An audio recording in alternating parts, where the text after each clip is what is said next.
I have to say, I have to pinch myself as it feels incredible to have with me this amazing guest. He's not only the world's premier thought leader, motivational speaker, A-list international speaker, he is basically the best of the best.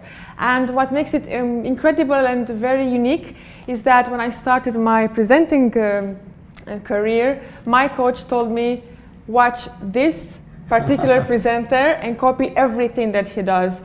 Copy his body language, copy how he speaks, his energy, and you're going to be on the right track. But keep your own hair. And to have you here with me in Dubai, it feels a dream come true. Thank you so much. Thank you. I've been watching, researching, watching all your interviews. I've been privileged to have your book that you signed for me in March last year. What was your aha moment? What sparked in you the leader in...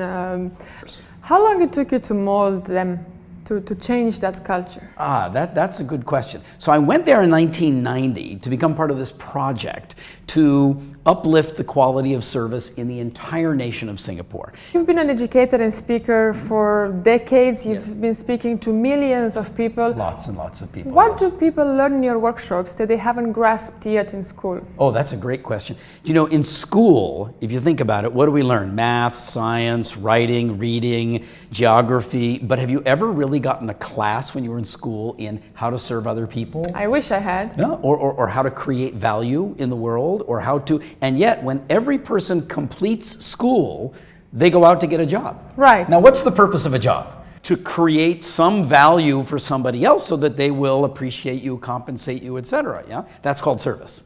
You're a man on a mission to uplift service. How do you react when you travel across the continents when the customer service is not so good? I'm actually a very good customer to have when the service is not so good, because rather than just complain. So it's a conscious choice. Except in my case, it happens almost unconsciously, because once the other person is there and needs service, you're on. I'm there. I'm there for them. What do you know about the speaker Ron Hoffman today that you didn't know when you started speaking?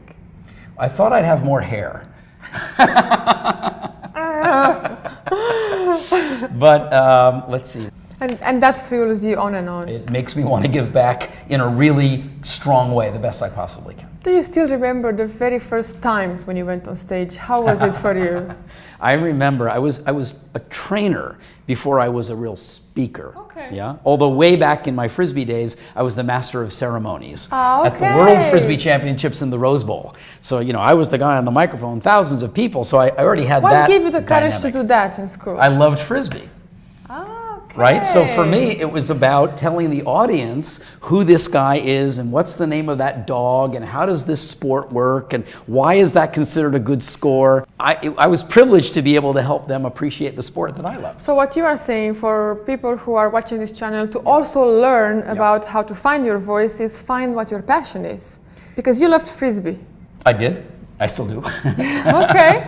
My question, what would be one general advice for these speakers who are coming to speak to this region, to Dubai?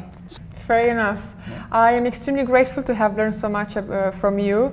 And once more, thank you for this interview. A pleasure to be with you. So you've heard it from the best. In order to find your voice, all what you have to do is speak from your heart and about the things that you really love. As well, there is no need to be fearful when going on stage as long as you serve your audience and you add value to them. Thank you for watching.